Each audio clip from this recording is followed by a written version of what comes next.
عما يصفون وسلام۔ اگر آپ جائزہ لیں کہ منافقین کون تھے، وہ سب کے سب یہودی تھے۔ کھلے یہودی اسلام کو نقصان نہیں دے سکے جتنا ان روافض نے دیا، اور ان مجوسیوں اور یہودیوں کی مشترکہ نئی نسل، انہوں نے اسلام کو نقصان دیا۔ تو انہی سے متاثر ہو کر وہ یاسین قادری، ڈاکٹر طاہر القادری اور ایک پورا پادریوں کا گروہ تیار ہوا جو انہی کے اعلی کار رہے۔ گزشتہ جمعے پر بھی اس یاسین قادری اور ڈاکٹر قادری دونوں کو میں نے دعوت دی کہ آپ تشریف لائیں اور اپنا ایمان ثابت کریں۔ آج 8واں دن ہو گیا، ان میں ہمت نہیں، جرت نہیں، اور یہ بات ان کے بھی حواریوں کو ذہن نشین کر دینی چاہیے کہ وہ چھوٹے چھوٹے مولویوں سے باتیں کریں گے، لیکن طاہر القادری ہو یا یاسین قادری، یہ مر جائیں گے، کبھی بھی ہمارے سامنے بیٹھنے کے لیے یہ دونوں تیار نہیں ہوں گے۔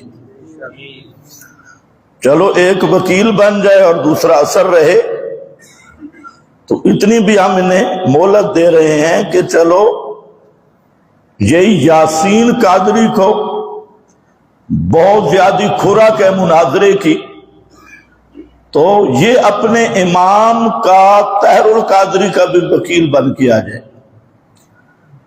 تو اور بات صرف سادہ سی ہے کہ میرا دعویٰ ہے کہ یہ دونوں کافر بھی ہیں، زندیق بھی ہیں اور مشرک بھی ہیں۔ بس کوئی لمبی تنقید کی بھی ضرورت نہیں، صاف سا دعویٰ ہے۔ پھر مناظروں میں یہ ہوتا ہے جی مدعی کون ہے اور مدعا علیہ کون ہے، میں خود مدعی ہوں، آؤ۔ لیکن یہ یاد رکھ لیں، یہ گٹر میں چھلانگ لگا کے مر جانا قبول کریں گے، کبھی سامنے نہیں بیٹھیں گے۔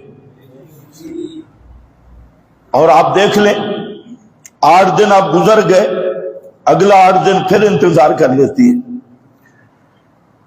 اور یہ کبھی نہیں آئیں گے، کیونکہ انہیں بھی پتا ہے کہ اندر ایمان نہیں۔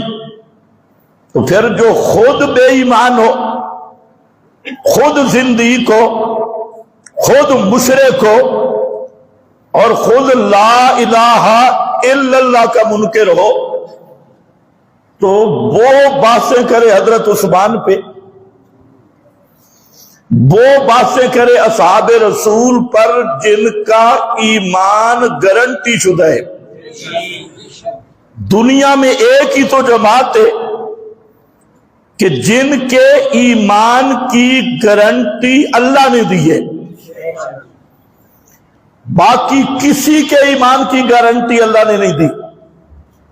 چاہے کوئی محدث ہو، چاہے کوئی مفسر ہو، چاہے کوئی ولی کامل سمجھا جاتا ہو، چاہے کوئی کسی کو امامت کے رتبے پہ فیض کیا جائے، کسی کے ایمان کی گارنٹی اللہ نے نہیں دی۔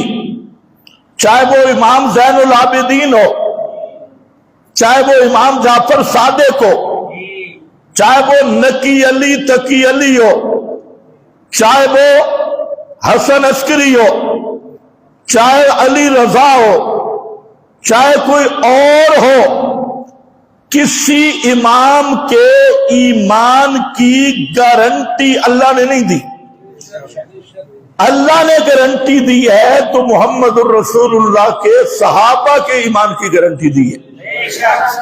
تو پھر شرم آنی چاہیے اس طبقے کو بھی اور اس طبقے کو بھی، یہ قادری گروہ بھی، رافضی گروہ بھی، کہ تم اپنی شکلیں دیکھو، اپنی پوزیشن دیکھو اور اپنا علم دیکھو کہ تمہاری حیثیت یہ ہے، تمہیں طہارت کے مسائل نہیں آتے، تمہیں وضو کے مسائل نہیں آتے، اور تمہیں وضو طہارت تو بعد کی بات ہے، سب سے پہلی چیز کیا ہے جب آدمی مسلمان ہوتا ہے تو وہ کیا پڑھتا ہے؟ لا الہ الا اللہ۔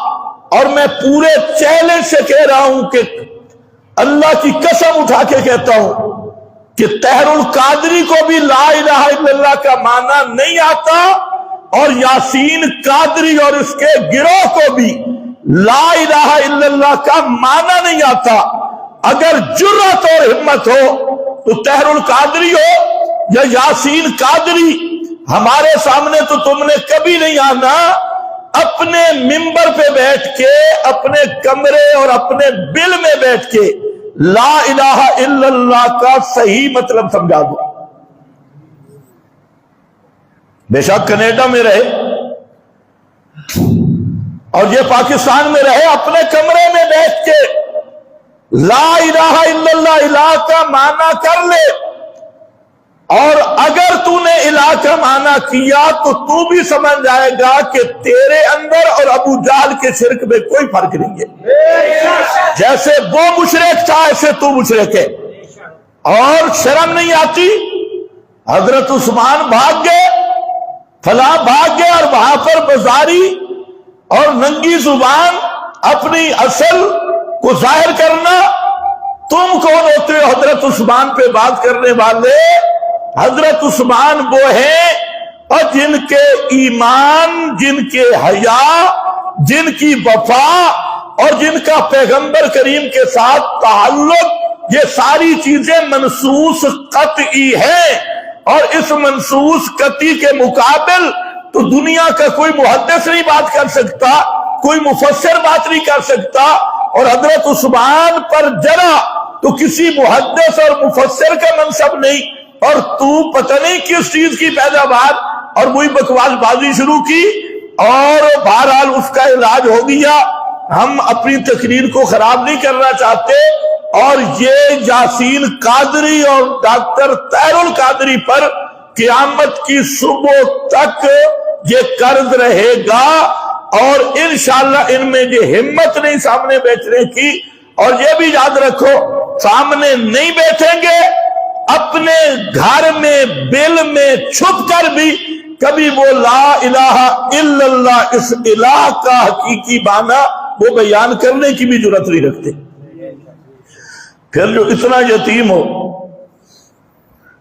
کہ اسلام کی پہلی بنیاد لا الہ الا اللہ، جو اس کی حقیقت تک بھی نہ پہنچا ہو، اور وہ تبرہ کرے اصحاب رسول پہ اور خصوصاً ان ہستیوں پہ، اور اس ہستی پہ جو دوہرا داماد رسول ہے۔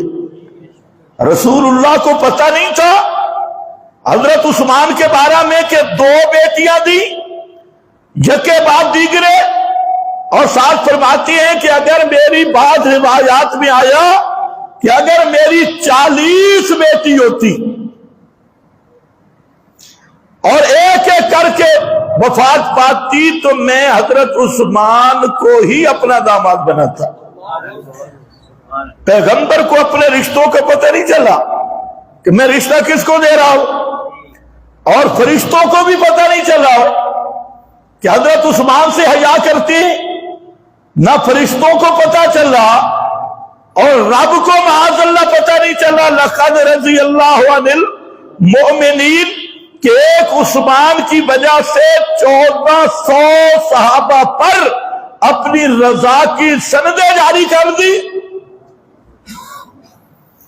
نہ رسول کو پتہ چلا، نہ رب کو معاذ اللہ پتہ چلا، اور نہ حضرت علی کو پتہ چلا کہ علی کی میں بات کر چکا ہوں، وہ قرآن پڑھ کے حضرت عثمان کی شان بیان کر رہے ہیں، حضرت عثمان کو اپنا امام بنا کے ان کے پیچھے نمازیں پڑھ رہے ہیں، اور حضرت عثمان کے ہاتھ پہ بیعت کر رہے ہیں، اور علی کو بھی پتہ نہ چلے، پیغمبر کو بھی پتہ نہ چلے، معاذ اللہ رب کو بھی پتہ نہ چلے، تو انہاں چوڑاں دی نسل نو کتوں پتہ چلا؟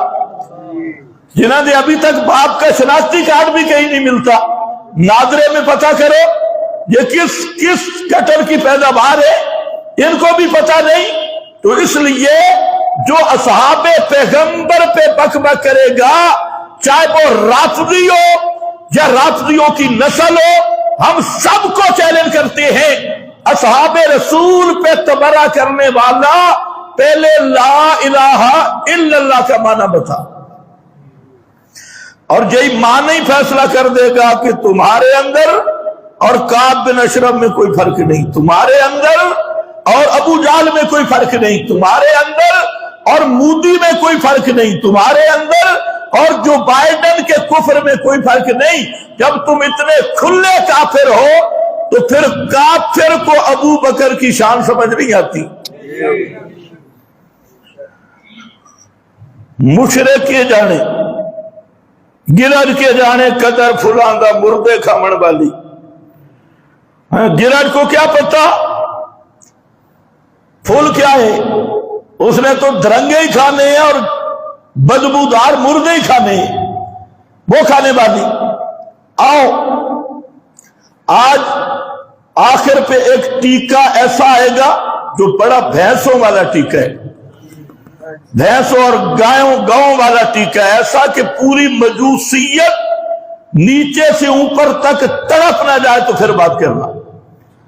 تو میں عرض کر رہا تھا، چلو یہاں سے شروع کر دیتی ہیں، رہی نہ جائے۔ عرض کر رہا تھا کہ انداز تربیت اللہ رب العزت نے حضرات انبیاء کی تربیت کی، نبی کریم علیہ السلام نے اور اللہ رب العزت نے نبی کریم علیہ السلام کے ذریعے صحابہ کرام کی بھی تربیت کی، اور میں نے بتا دیا کہ جو تربیت کا انداز ہوتا ہے وہ جتنا جو زیادہ محبوب ہوتا ہے اتنا اس پہ عتاب زیادہ ہوتا ہے، عتاب اسی پہ ہوتا ہے جو زیادہ محبوب ہوتا ہے۔ اور اس کی میں نے متعدد مثالیں بھی دی، اور خود نبی کریم علیہ السلام کے متعلق مثالیں دی، لیکن مجوسی وہ ایک امریکی مداری ہے، اور حسن العیاری مداری بالکل ٹیکسی ڈرائیور، اور ساری زندگی ٹیکسی چلائی، اور اب تو شیعوں نے کہہ دیا، ایک شیعہ کا میں گفتگو سن رہا تھا، اس نے اس کو چیلنج کیا کہ تو اپنے باپ کا نام بتا، تیرے باپ کا کیا نام ہے؟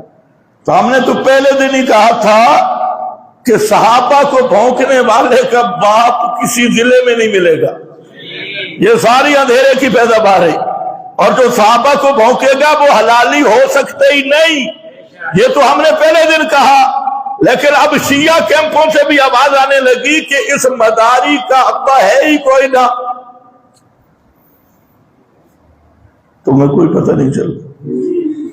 اس نے چیلنج کیا، سرگودے کا شیعہ، وہ ڈھکو صاحب کا شاگرد ہے، محمد حسین ڈھکو، جن کو کہتے ہیں وہابی شیعہ، وہ محمد حسین ڈھکو، اس نے زبردست آپریشن کیا، اس نے کہا شیعو جو تم کہتے ہو نا علی مشکل کشا، تو یا علی مدد، اماموں کو پکارتے ہو ان کے نام کی نظر نیاز منت منوتی غازی عباس علمبردار فلاں فلاں فلاں، اور نعرے لگاتے ہو، اور تمہارا عقیدہ ہماری پکار سنتے ہیں، حاجت روائی کرتے ہیں۔